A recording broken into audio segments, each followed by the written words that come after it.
जय गणेश, मुरली, एस नित्यानंद, नंद गोपाल, राजमुर्गन, के रामचंद्रन, सतीश, डी सेल्वम, सुहासिनी। हमें क्लास 1 से लेकर ग्रेजुएशन तक इतनी सारी चीज़ें पढ़ाई जाती है जिसमें से 90% चीज़ों का हमारी प्रैक्टिकल लाइफ में कभी यूज ही नहीं होता है।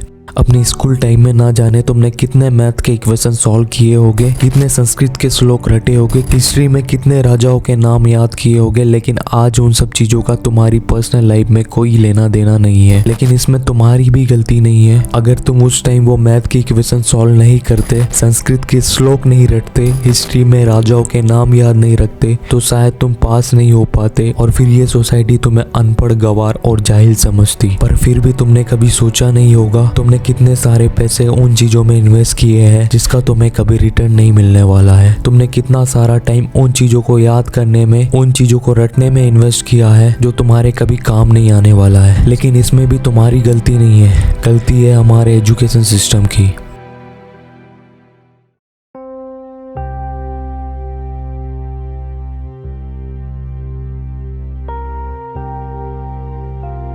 एक बच्चा जब 3 साल का होता है तब उसके पेरेंट्स उसे बताते हैं कि इस दुनिया में सरवाइव करने के लिए जो सबसे जरूरी चीज है वो है पैसा, मनी। और तुम्हें उस पैसे को, उस मनी को कमाने के लिए 3 स्टेजेस से होकर गुजरना पड़ेगा, स्कूल, कॉलेज और जॉब।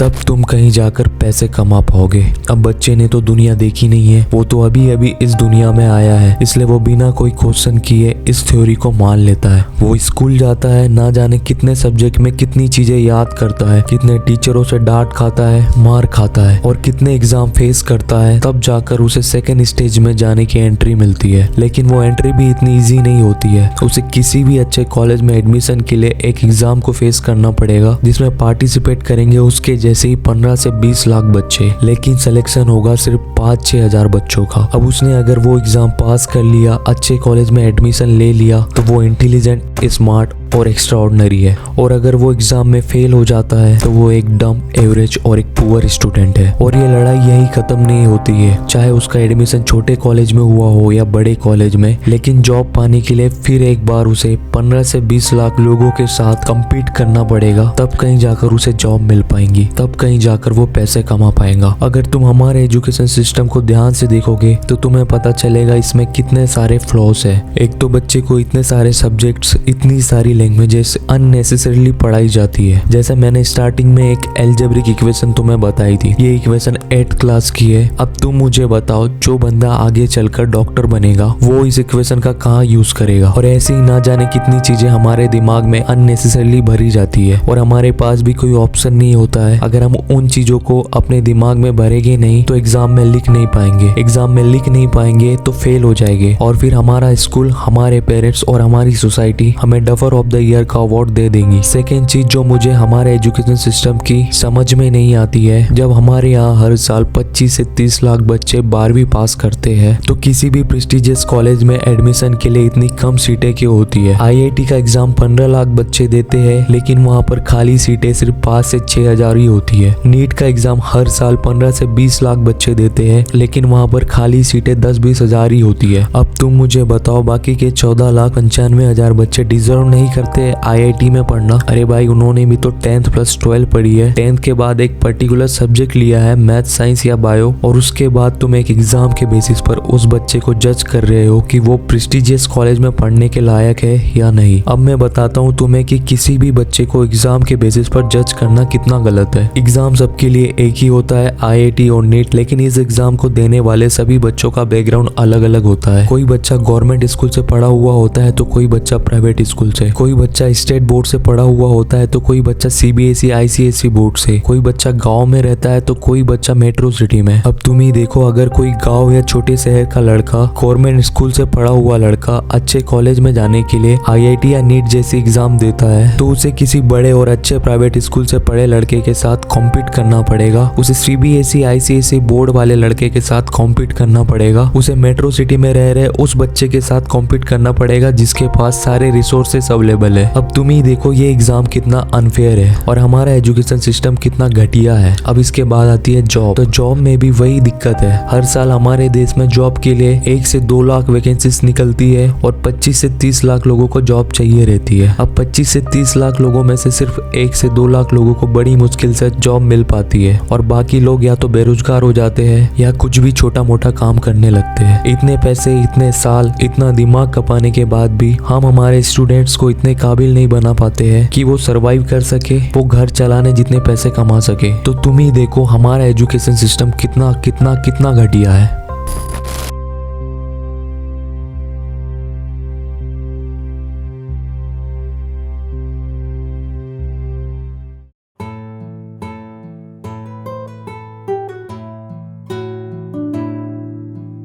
तुमने देखा होगा तुम्हारी क्लास में जिस बंदे ने 10th के बाद आर्ट लिया होगा उसकी क्या रेपुटेशन रही होगी क्लास में, और जिस बंदे ने साइंस लिया होगा उसकी क्या रेपुटेशन थी।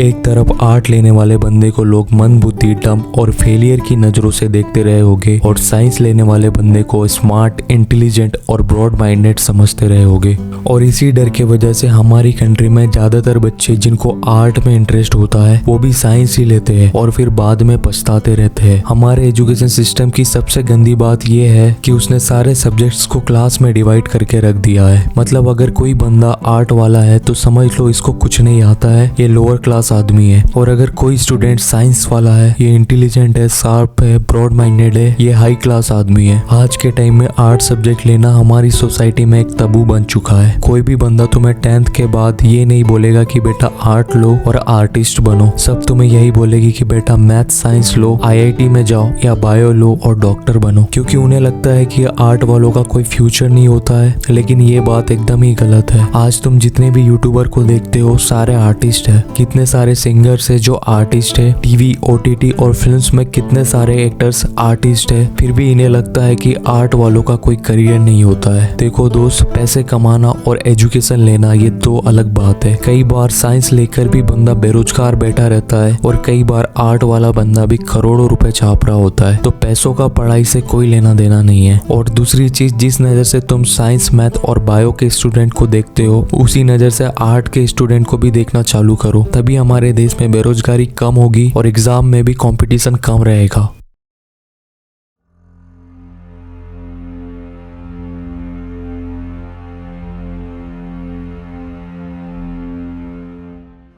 बचपन में जब तुम कोई स्पेलिंग लिखने में मिस्टेक करते रहे होगे तो तुम्हारी टीचर उस पर गोला मार देती होगी। अगर तुम्हें कोई आंसर याद नहीं रहता होगा तो तुम्हें पनिशमेंट देती होगी। अगर तुम्हारी राइटिंग अच्छी नहीं रहती होगी तो अगेन तुम्हें पनिशमेंट मिलती रही होगी। लेकिन अगर तुम लॉजिकली सोचोगे तो स्पेलिंग याद रखना, रट्टा मारना, इन सब के पीछे कोई लॉजिक नहीं है अनटिल और अनलेस तुम्हें KBC जैसे प्रोग्राम में जाना हो। क्योंकि आज के टाइम में तुम्हें किसी भी चीज के बारे में कोई जानकारी चाहिए तो वो तुम्हें गूगल पर मिल जाएगी। तुम्हें कुछ भी रटने की जरूरत नहीं है। हमारे एजुकेशन सिस्टम का एक सबसे बड़ा फ्लॉ ये है कि वो हमें कभी मिस्टेक नहीं करने देता है। हर मिस्टेक पर हमें कोई सजा मिलती है जिसकी वजह से हम मिस्टेक करना ही बंद कर देते हैं और सीखना ही बंद कर देते हैं। क्योंकि तुमने भी सुना होगा इंसान अपनी गलतियों से ही सीखता है और हमारा एजुकेशन सिस्टम हमें गलती करने से रोकता है। जितने भी साइंटिस्ट ने बड़ी बड़ी डिस्कवरीज करी है, बड़े बड़े इन्वेंशंस करे हैं, सबने एक्सपेरिमेंट कर करके, मिस्टेक कर करके ही करे हैं, ना कि रट्टा मार मार के। जब तक तुम मिस्टेक नहीं करोगे तब तक तुम कोई नई चीज डिस्कवरी नहीं कर पाओगे। और हमारा एजुकेशन सिस्टम ऐसा है कि हम किसी भी आंसर में अगर थोड़ा सा भी फेर बदल कर देते हैं तो हमारे मास्टर जी हमारे नंबर काट लेते हैं, हमें एग्जाम में फेल कर देते हैं। What the fuck man.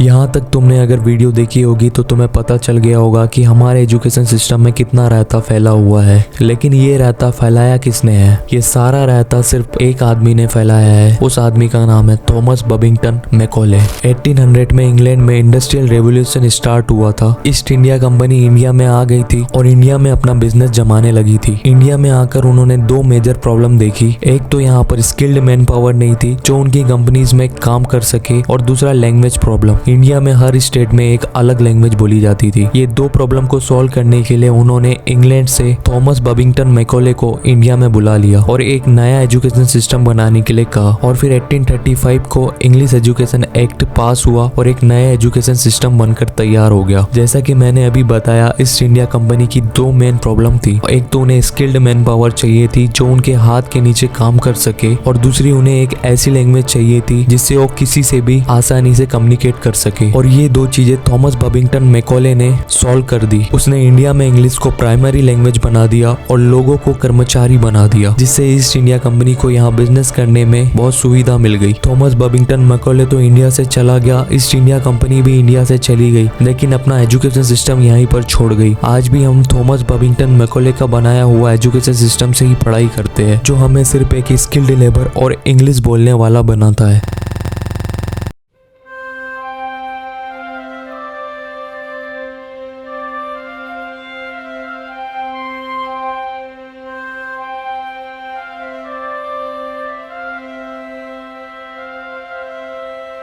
Dhirubhai Ambani सिर्फ 9वीं पास थे, आज रिलायंस इतनी बड़ी कंपनी है। रितेश अग्रवाल सिर्फ 12वीं तक पढ़े हैं, आज ओयो रूम्स इतनी बड़ी कंपनी है। अगर तुम्हें सक्सेसफुल बनना है तो ये मैटर नहीं करता है कि तुम कौन से स्कूल से या कौन से कॉलेज से पढ़े हुए हो, कितनी क्लास तक पढ़े हो।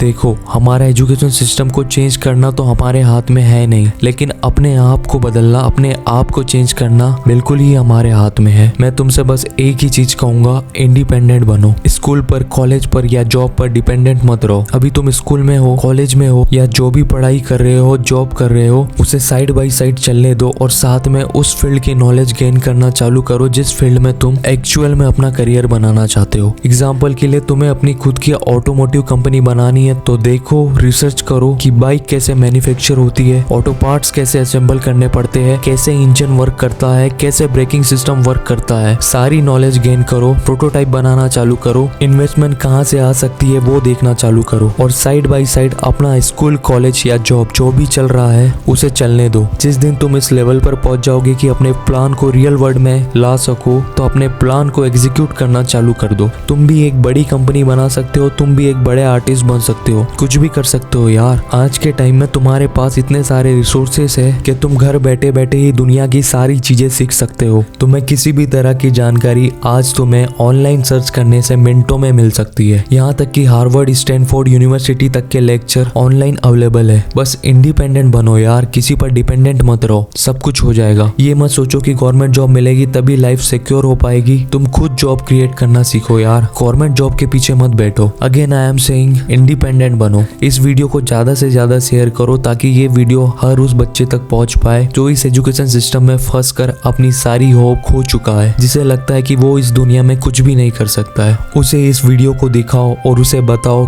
अगर वो चाहे तो वो बड़ी से बड़ी चीजों को हासिल कर सकता है। मैं ऐसी ही शॉर्ट डॉक्यूमेंट्रीज वीडियोस बनाता हूँ। अगर तुम्हें इस टाइप की वीडियोस देखना पसंद है तो प्लीज़ इस चैनल को सब्सक्राइब करो, इस वीडियो को लाइक करो, कमेंट करो और ज़्यादा से ज़्यादा शेयर करो। Thank you so much.